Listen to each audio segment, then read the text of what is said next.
আমি রিমান্ডে থাকাকালীন এক হিন্দু অফিসার, ওর অনেকগুলো আয়াত দেখলাম মুখস্থ আছে। আমার বলছো হুজুর একটা কথা বলি, আপনি তো মাওলানা মানুষ, আপনি তো বিভিন্ন জায়গায় ওয়াজ করেন। আমি সরকারি কাজে 2 বছর ইয়ামেনে ছিলাম, ওমান। ওখানে থাকাকালীন আমি দেখেছি ওনাদের কোরআনে কারিম হাদিস মেনে নেওয়ার আমাদের কোরআনে কারিম হাদিস মানা, এই 3টা দেশে এক না। আপনি তো হিন্দু, অন্য জাতির লোক কিভাবে কি বোঝেন? আমি যে দোকানে খাবার খেতাম, দোকানের মালিক বসে আছে, টাকা নিচ্ছে ক্যাশ, আর যেখানে খাবার দেয় হোটেলের বয় বলা হয়, ওটা ওই মালিকের নিজের আপন ছোট ছেলে। মানুষকে রুটি দেয়, পানি দেয়, এগুলো সব টেনে দেয় তরকারি। ডাক দিয়ে একদিন বললাম, ভাই আপনি এই দোকানের মালিক, এত টাকা পয়সা আপনার, আর আপনার নিজের ছেলে ওকে মানুষের মতো মানুষ না করে ওরে বড় একটা জায়গায় তুলে না দিয়ে আপনি কি করেছেন? ছেলেকে হোটেলের বয় বানিয়েছেন।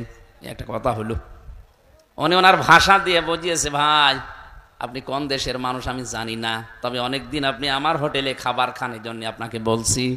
এটা আমার নিজের ছেলে হতে পারে, কোরআনে কারিম এবং নবীর হাদিস আমার সামনে আছে।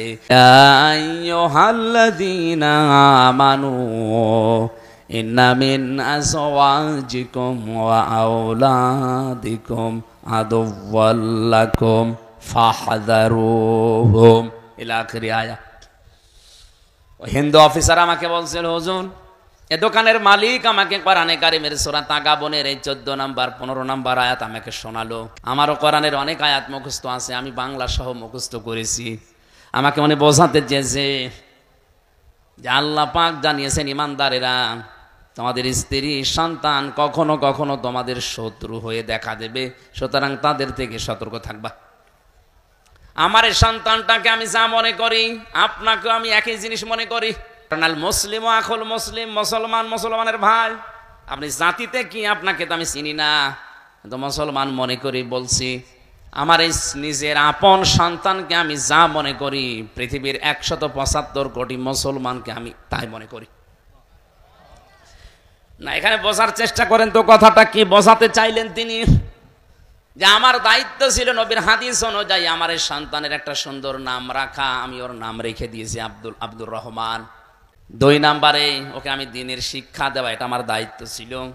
দ্বীনের শিক্ষা মানে হাফেজ মাওলানা শায়েক বানানো লাগবে না, ইসলাম মানতে যতটুকু প্রয়োজন অতটুকু শিক্ষা দেওয়া ফরজ, আমি শিখিয়েছি। অন্তত ইসলামের যে মৌলিক জিনিস এগুলো মানতে পারে।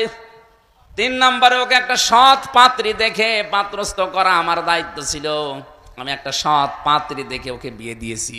4 নাম্বারে ওকে একটা হালাল কর্মজীবন তৈরি করে দেওয়া আমার দায়িত্ব ছিল, আমি দিয়েছি আমার সামর্থ্য অনুযায়ী। আমার দোকানেও কর্মচারী হয়ে কাজ করে, মনে করেন 20,000 টাকা বেতন পায়, এটা দিয়ে ওর সংসার হালাল ভাবে ভালোভাবে ওর স্ত্রী নিয়ে চলছে, কোনো অসুবিধা নেই। আমি তো আর ওর জন্য 5 লাখ 10 লাখ 20 লাখ টাকা খরচ করে হারাম কোনো কাজে সুপারিশ করে একটা চেয়ারে বসিয়ে দিতে পারি না। কথাটার ওজন কত আপনি টের পাচ্ছেন? আজ বাংলার 1734 জন মানুষ দায়িত্বে আছে। এই ওমানের এই দোকানদার মুসলমানের মতো যদি এদের মন মানসিকতা তৈরি হয়ে যেত, এই দেশে ঘুষ নেওয়ার জন্য পিটিয়েও লোক পাওয়া যেত না। তিনি কি বোঝাতে চেয়েছেন? যে আমার এই সন্তানের উপরে হাদিস অনুযায়ী 4টা দায়িত্ব ছিল আপনার, পালন করেছি।